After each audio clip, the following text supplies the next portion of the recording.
Magandang araw sa inyo mga ka-Johnny. Ito ang inyong lingkod ka-Johnny ng Johnny Tour TV. At ito po ang Johnny Depp, usapang utang, usapang ola. May pag-uusapan po tayo, no, mga ka-Johnny.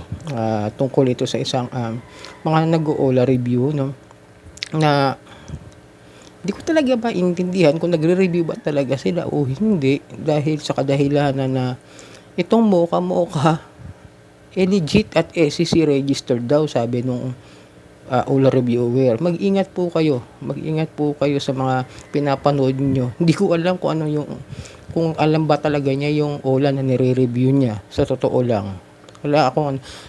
Hindi ako naninira dito, disclaimer, hindi ako naninira, hindi ako nahiinggit, hindi po ako ng ginagawa ng ibang tao. Itinatama ko lamang po yung mga maling ginagawa nila. Ngayon, nag-comment naman po ako sa kanya na revoke nga po yung Ola na nire-review niya, at pinakita ko pa kung saan galing mismo yung source, at kailan lang naman ay binalita nga ng SEC na ang Ola na ito, yung Mocha, yung Copperstone Lending Incorporation, ay na-revoke na nga. Pakita ko sa inyo, no? Noong April 25, ayan, nakita niyo, di ba? April 25, nirelease nila sa SEC Facebook page nila na ang Copperstone Lending ay revoke na po ang lisensya. Pagkatapos mapapanood ko doon sa video, legit at SEC registered daw yung Mocha. Pag-ingat kayo sa mga ganyang reviewer. Hindi po yan nagre-review talaga. Wala siyang alam sa ginagawa niya. Ang laking channel pa naman niya. Totoo lang, ha. Bigyan ko na lang kayo ng hint o ng clue. 360,000 subscriber. Pero hindi po talaga yun 369. Kasi dati po pinapanood ko yung channel na yun. Idol ko yun. Dahil sa informative educational vlogs o videos na ginagawa niya. Nagulat ako, after 2 months ago, nag-Ola review na rin siya. Hindi ko sure kung ano yung intention niya. Siguro gusto lang niya magpalit ng content na gusto niya mag-transition. Okay naman yun. At least as makakatulong sa mga tao na makapagbigay sila ng ideya about sa online lending, na baka ma-scam nga naman sila, baka may maloko na naman itong mga Ola na ito na hindi nila alam yung history ng mga Ola na yan. No, mga ka-Johnny, hindi ko sinisiraan yung channel na ito. Inaayos po natin yung maling sinabi niya. Tinatama ko po yung maling sinasabi niya na legit daw at SEC registered. Ipakita ko sa inyo yung sinasabi ko sa inyo na pinost ng SEC sa kanilang Facebook page on April 25. Ayan. Kasi nagulat ako.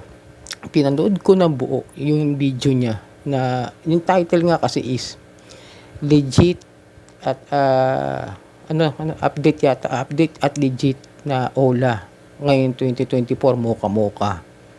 Ayun, makikita nyo yan kasi search nyo. Pero sabi ko sa inyo, inuulit ko, hindi ko siya sinisiraan. Tinatama ko yung maling informasyon na ibinigay niya. Ito yung dahilan kung bakit minsan gumagawa kami ng mga content nila. Si Tim Marcos, ba, nakita niyo naman, medyo nag-call out kasi nga nakahalata na yung iba. Tinatanggi na lang. Sabihin naman, iba-iba tayo ng opinion. Huwag tayong pa-victim. Kung reviewer, hindi may pasimpleng promoter. Ayaw lang siguro tanggapin na may something talaga. Kasi may mga offer talaga na ginagawa yung mga Ola na yan para i-review sila. Aminado naman si Ate, sinabi na yan, pera siya ni Bill is si Pat Quinto na pera ng Easy Peso. Isa pa yun. Napanood ko rin sa video niya. Pinopromote din niya yung Easy Peso. Nire-review rin niya Easy Peso na legit daw at okay. Di ba niya alam na kailan lang din niya pinost yun nangyari na yung kay Sunshine Cruz. Na-post na, nag-viral na nga sa Ola Victims Community yung ginawa ng mga Easy Peso, di ba? Kaya medyo tumahimik, siguro nasa korte, baka nagsampa na ng kaso yon. Katahimik na si Miss Sunshine. Tama lang, at least isinampa na niya sa korte, nagsampa siya na reklamo. Wag na natin i-trial by publicity. Pero ang ayoko lang yung mga ganito na hindi man lang nagre-review talaga. Hindi ko lang kung reviewer ba talaga o for the sake of their own thing. Hindi ko sure kung ano yung nasa purpose niya, kung ano talaga yung gusto niya. Kasi pag reviewer ka, kailangan alam mo lahat ng history ng Ola na i-review mo, di po ba?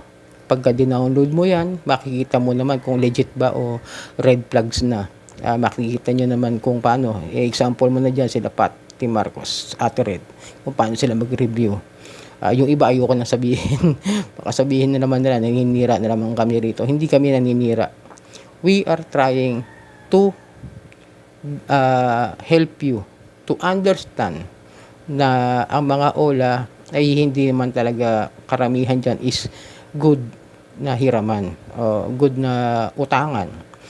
Minsan may mga hidden charges sila, may mga hidden agenda kung bakit minsan nahihirapan na magbayad ang mga tao.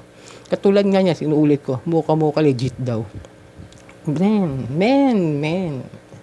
Nagulat ako. Talagang wala akong narinig sa kanya na wala siyang tinig ng background na revoke na to.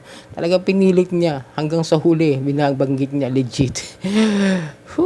SEC registered, dinownload lang. Di naman siya nag-loan yata. Hindi ko alam, pero nakita ko na parang di naman siya nag-loan, dinownload lang niya, tinignan lang din niya. Siguro dahil di ko alam kung ano talaga yung purpose ng channel na yon. Is mas better mag-ingat kayo sa mga pinapanood nyo. Manood na lang kayo ng mga legit na mga OLA reviewer. Tandaan nyo, hindi kayo ipapahamak, hindi kayo mahaharas. Kasi nga, eto yung problema eh. Bakit nga ba na-revoke yung Mocha? It is because of the unfair debt collection practices na ginawa nila. Kaya nga natanggalan sila ng lisensya. Ano ba yung unfair debt collection practices? Sige, ito.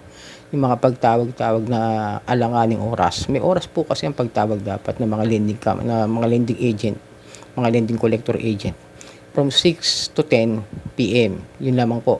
Pag lumagpas po yan ng alas 10 o kaya ay maaga pa sa alas 6, masasabi ng unfair debt collection practices. The harassments.